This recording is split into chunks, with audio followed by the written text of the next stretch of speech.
श्रीराम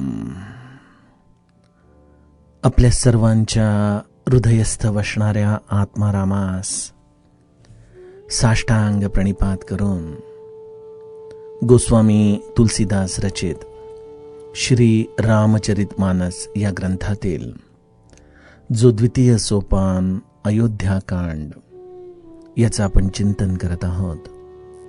सज्जन हो, हे आपलंच कथा चिंतन क्रमांक 656.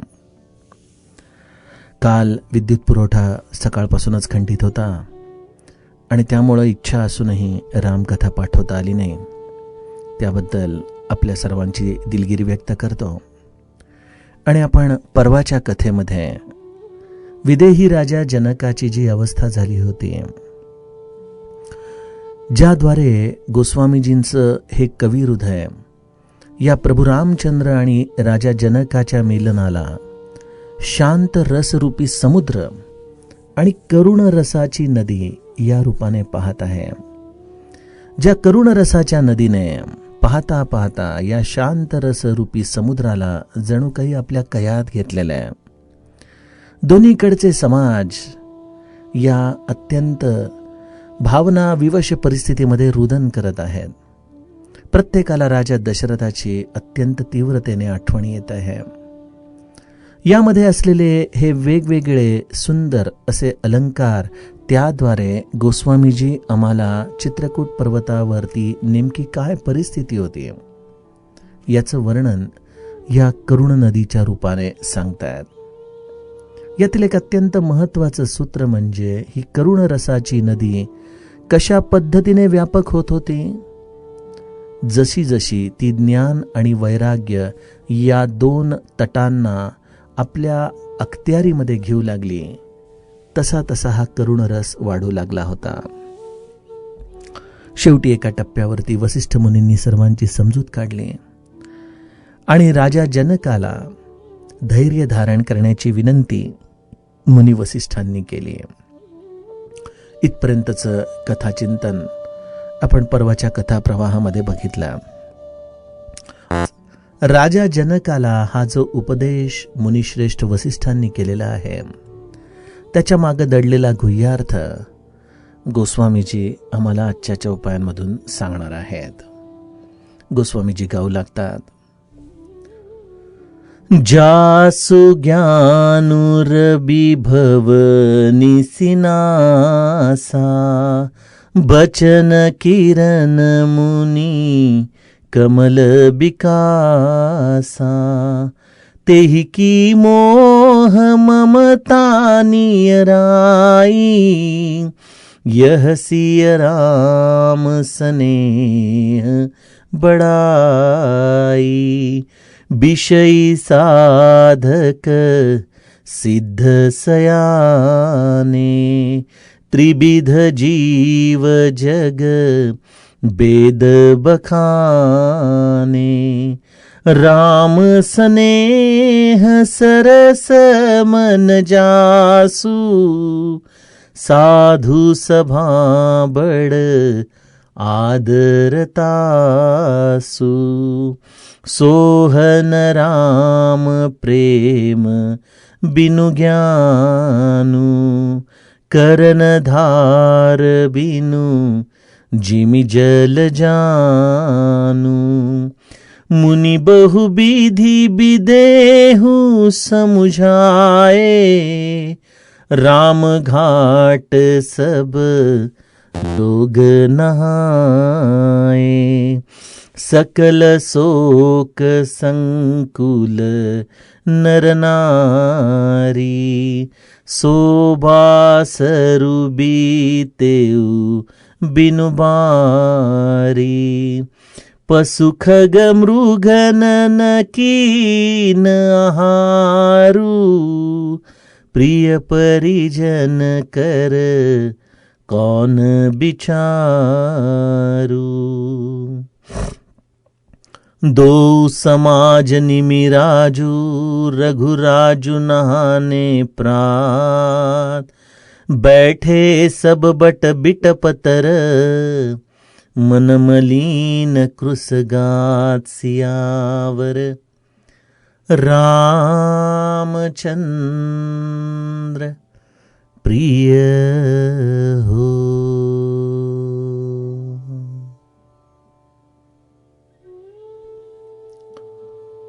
सज्जन, राजा जनकाचा हा राजा दशरथाच्या विरहामध्ये निर्माण झालेल्या अंतःकरणातला शोक आपल्याला गोस्वामीजी मागील दोह्यामध्ये सांगत होते.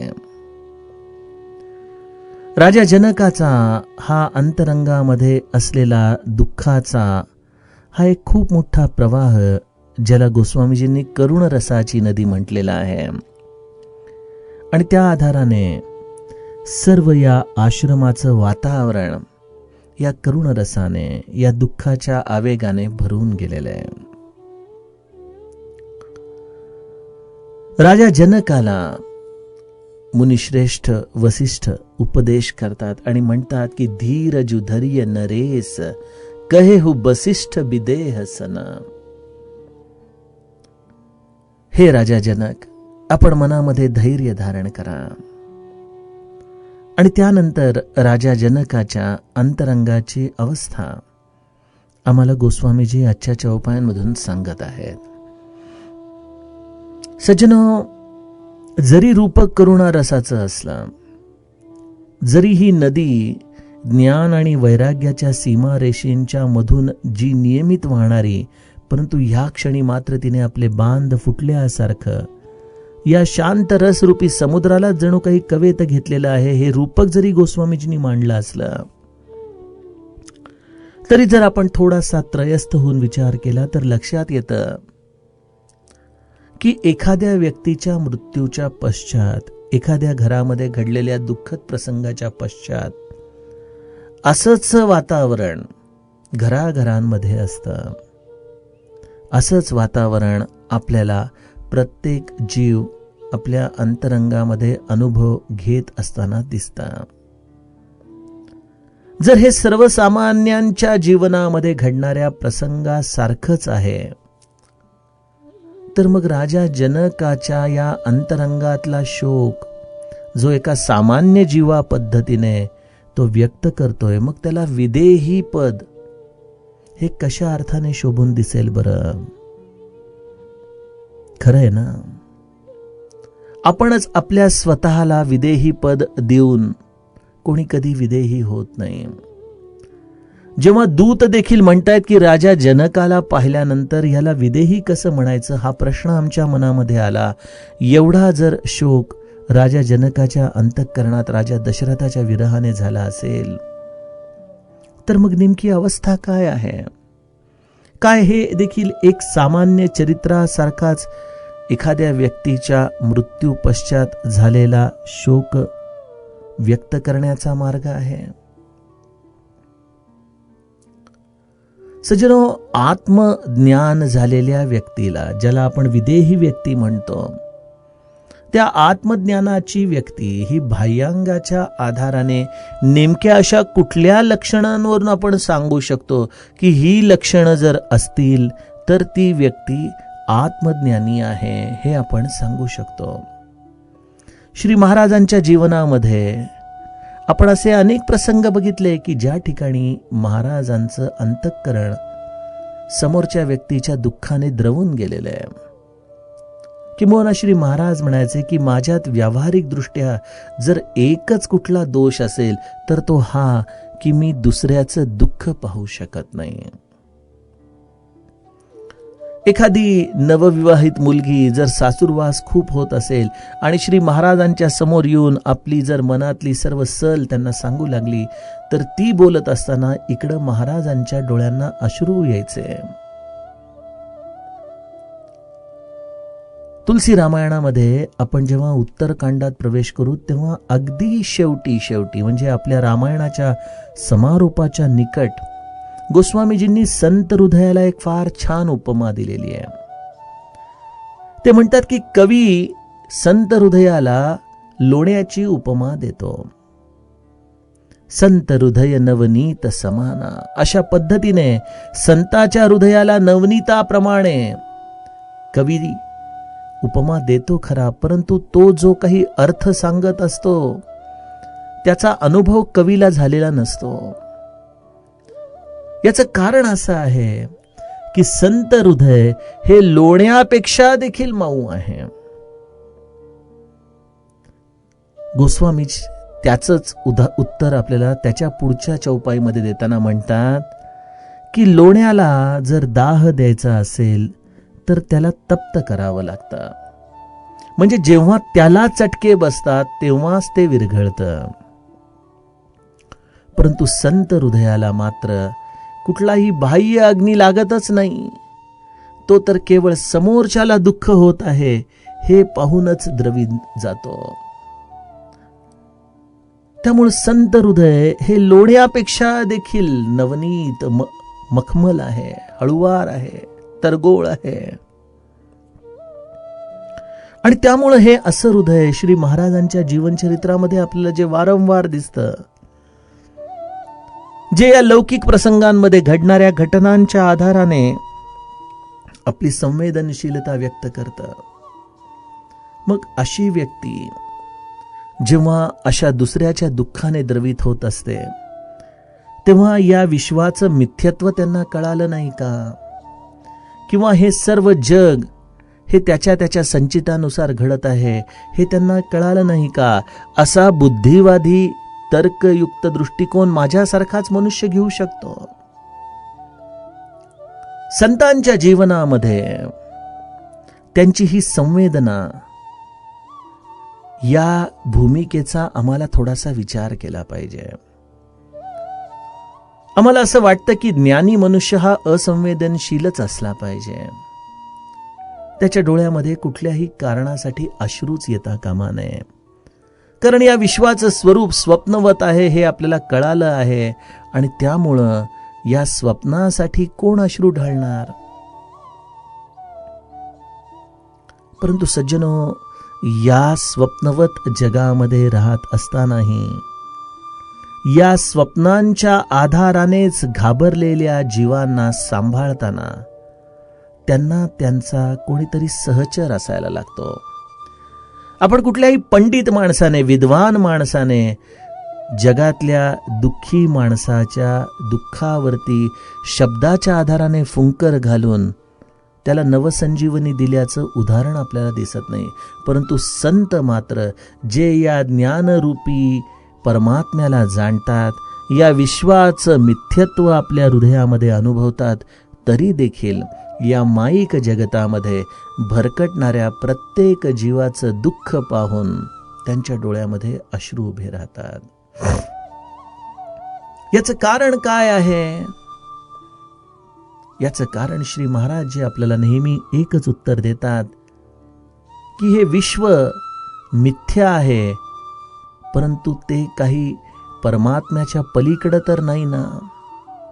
त्यामुळे ते परमात्मा स्वरूपच आहे.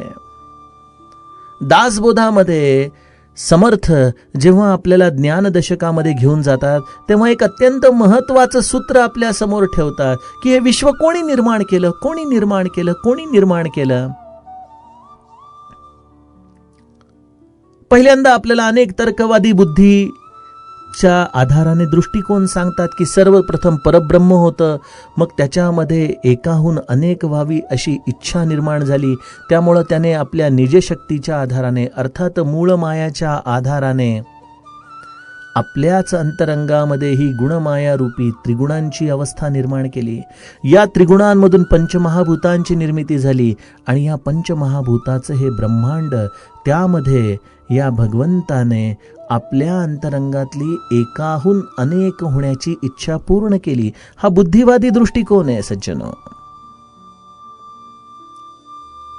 यामध्ये संत आपल्याला खरं तर खूप गुप्तपणे काही प्रश्न विचारत असतात ज्याचा विचार आपण करत नाही. समर्थ आपल्याला इथं म्हणतात की अरे, भगवंताने विश्व निर्माण केलं म्हणजे भगवंताकडे कर्तेपण आलं. निर्गुण कर्तेपण कसं येऊ? हा निर्गुण निराकार परमात्मा काही निर्माण कसं करू शकेल?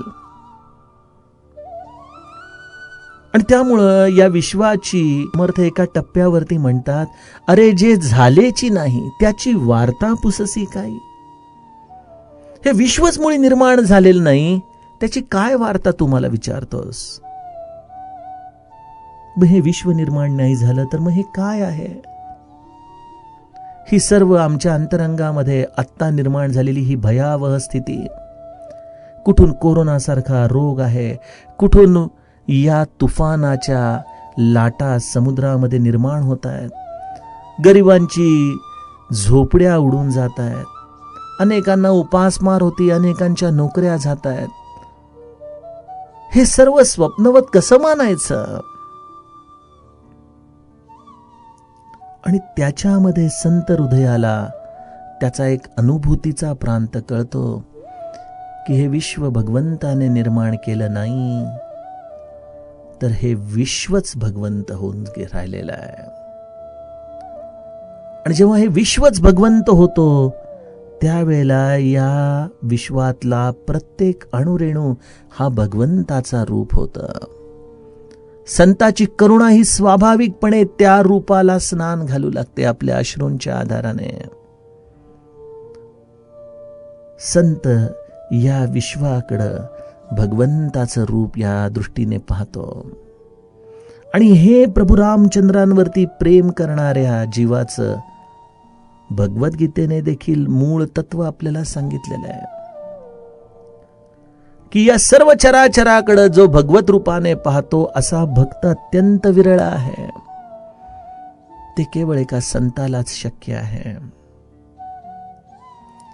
आणि त्यामुळे अंतःकरणामध्ये या दृश्य जगाचं मिथ्यत्व, उत्पत्ती स्थिती लय ह्याच्या पलीकडे असलेल्या या भगवत स्वरूपाला पाहण्याची दृष्टी आणि नित्य करुणेच्या आधाराने या सर्व विश्वातल्या सूक्ष्मापासून ते थोर व्यक्तींपर्यंतच्या प्रत्येकाला सांभाळण्याची करुणा हाच या संताचा स्वभाव आहे. म्हणून विदेही राजा जनकाच्या दुःखाला शोक नदी न म्हणता करुणा रसाची नदी म्हटलेली आहे. ही करुणा प्रवाहित होत आली आहे चित्रकूटपर्यंत. त्यामुळे गोस्वामीजी म्हणतात की अरे, ज्या राजा जनकाच्या ज्ञानरूपी सूर्याला या भवरूपी रात्रीचा कधी स्पर्शच होत नाही, कारण सूर्यापुढे रात्र टिकणार कशी? ज्याच्या वचनांच्या आधारानेच मुनिरूपी कमळांना उमलण्याचं सामर्थ्य प्राप्त होतं, असा माझा राजा जनक मोह आणि ममता यांच्या आधाराने कधी ग्रस्त होऊ शकेल का? त्याच्यामध्ये ती अवस्था कधीच येऊ शकत नाही. मोठं रहस्य आहे सज्जनो. आपण म्हणाल हो राजा जनकाला हे शक्य झालं कारण प्रभू रामचंद्रच त्याचे जावई होते. एवढा निकटचा सहवास प्रभू रामचंद्रांचा मिळाला, त्यामुळे राजा जनकाची ही अवस्था असणं स्वाभाविक आहे. परंतु आमच्यासारख्या सामान्य जीवांचं काय, जे एकीकडे भगवंताचं नामही घेतात आणि एकीकडे या भवरोगाच्या गुंत्यामध्ये कुचंबणा सहन करत करत जगत देखील असतात. त्यांच्यासाठी काय मार्ग आहे? गोस्वामीजींच्या या चौपाईला समर्थ मनोबोधामध्ये आपल्याला फार सुंदर उत्तर देतात. हा जो भवरोग आहे ना आमच्या अंतःकरणामध्ये, त्याचं नेमकं स्वरूप काय आहे? सर्व भवरोगाला जर आपण एका शब्दामध्ये लिहायचं ठरवलं तर आमच्या देहाचं रक्षण हेच भवरोगाचं खरं स्वरूप आहे. चांगलं चुंगलं खायला मिळणं, चांगलं विश्रांती मिळणं, चांगला कपडा लत्ता मिळणं, चांगल्या सुखसोयी मिळणं, हेच या देह रक्षणाच्या साठी जे आम्ही नेहमी या जगामध्ये घाबरून दबून जगत असतो, ते या देह रक्षणाच्या प्रयत्नामध्ये हा आमचा भवरोग आम्हाला दिसतो. समर्थ माऊली म्हणते, देहे रक्षणा कारणे यत्न केला, परी शेवटी काळ घेऊन गेला. करी रे मना भक्ती या राघवाची, पुढे अंतरी सोडी चिंता भवाची.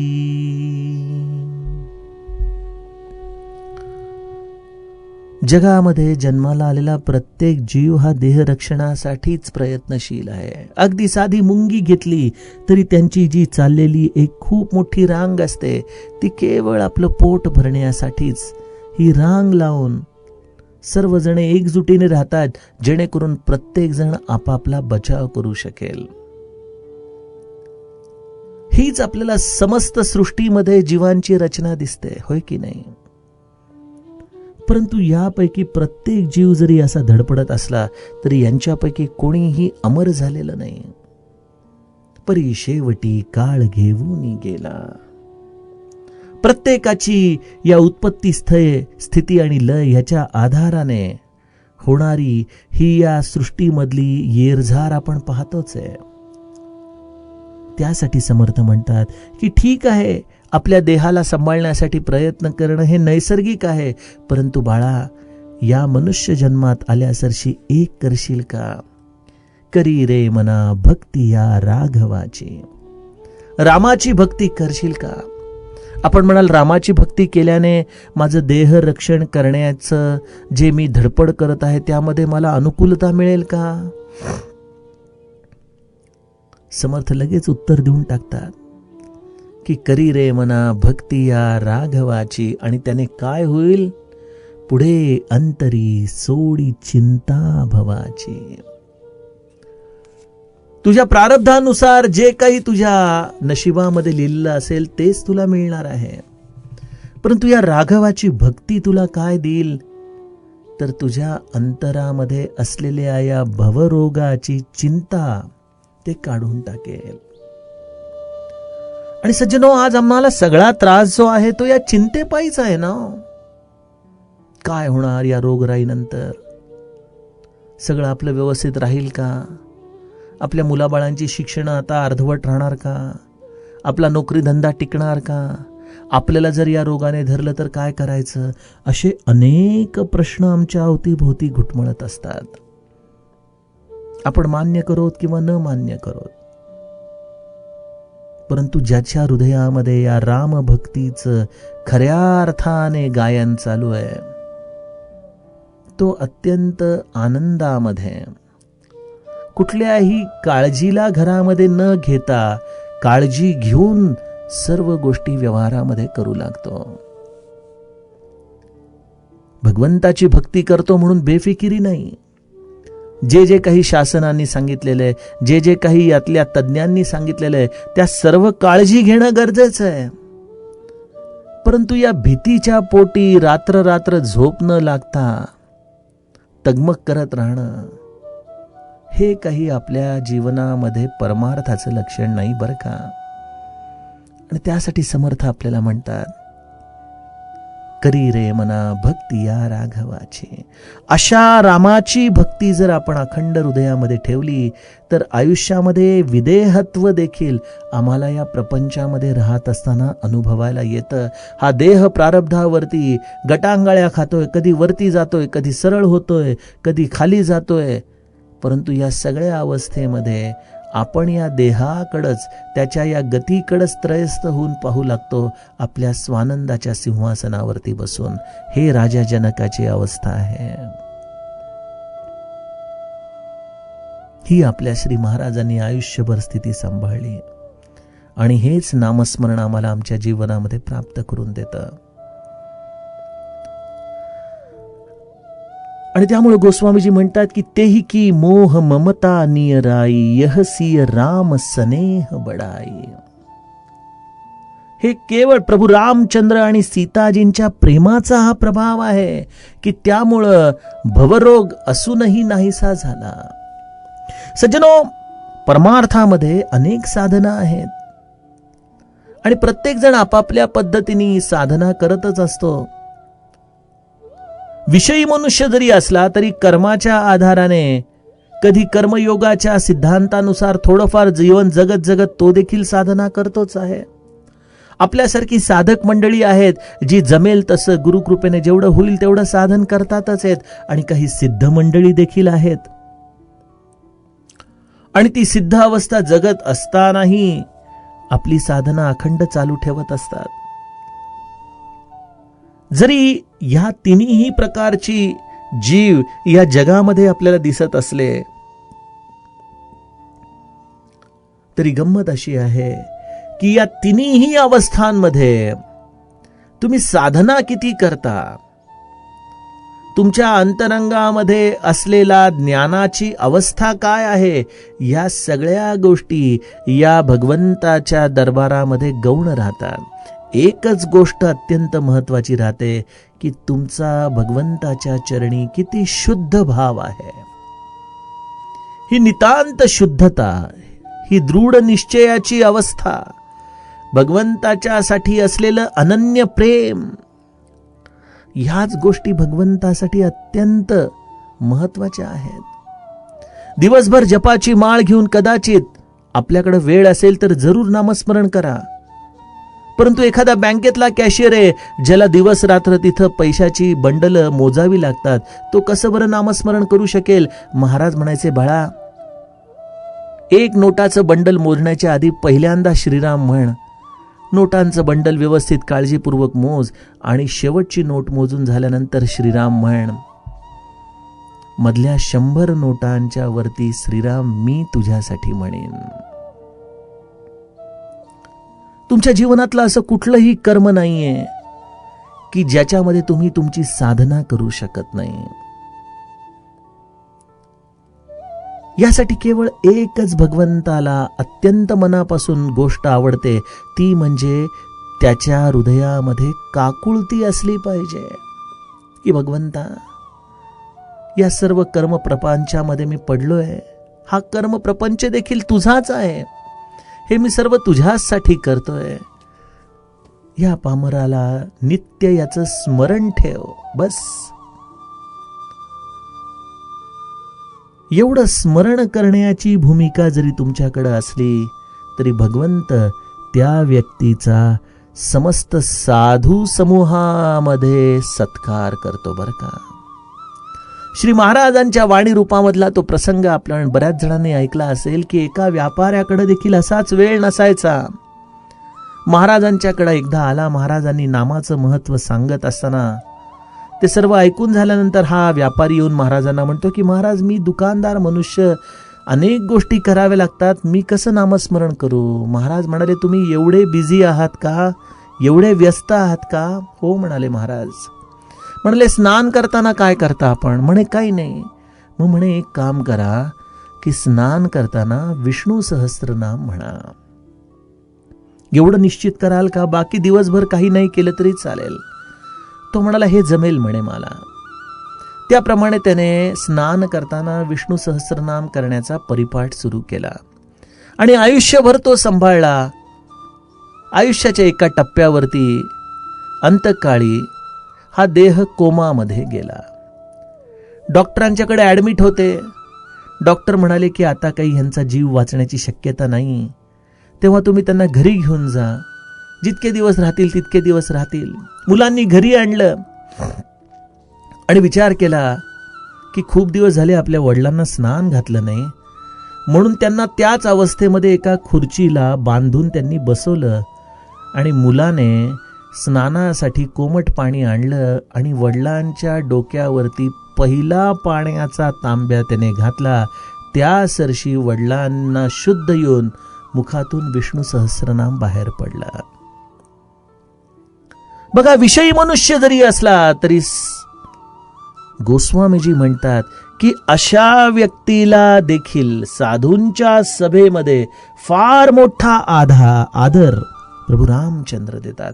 हे प्रभू रामचंद्रांचं प्रेम आहे, हे साधनेचं प्रेम आहे.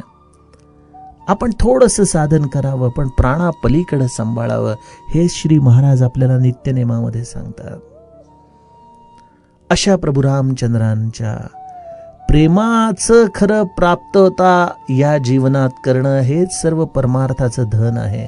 आणि ते नसेल आणि बाकी सर्व जरी काही असेल तरी गोस्वामीजी म्हणतात एखादं सुंदर जहाज आहे परंतु त्याला चालवणारा कर्णधार जर नसेल तर त्या जहाजाची जशी शोभा नाही, त्याप्रमाणे जीवनामध्ये विदेहत्वाला प्राप्त करण्यासाठी एकच साधन आहे, ते म्हणजे प्रभू रामचंद्र आणि सीताजींच्या चरणी अत्यंतिक प्रेमाचं. असं प्रेम ज्याच्या जीवनामध्ये आहे त्याने सर्व साधलं.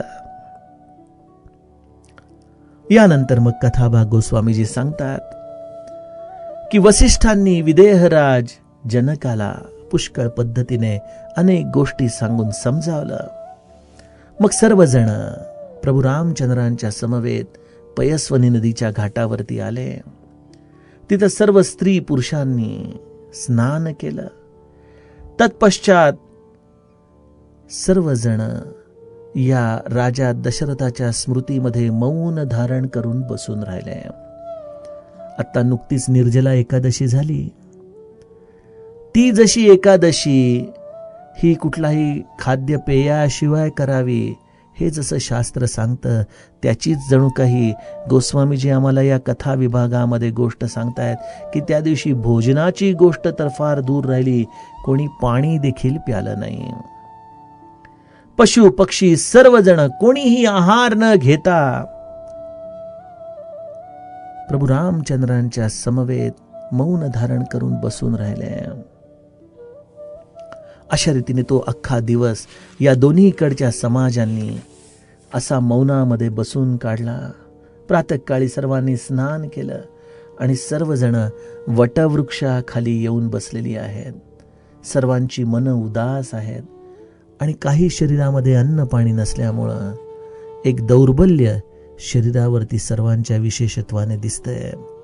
अशी या सर्व समाजाची झालेली ही या मौन रूपामधली अवस्था.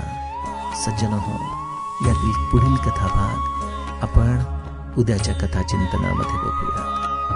जानकी जीवन स्मरण जय जय.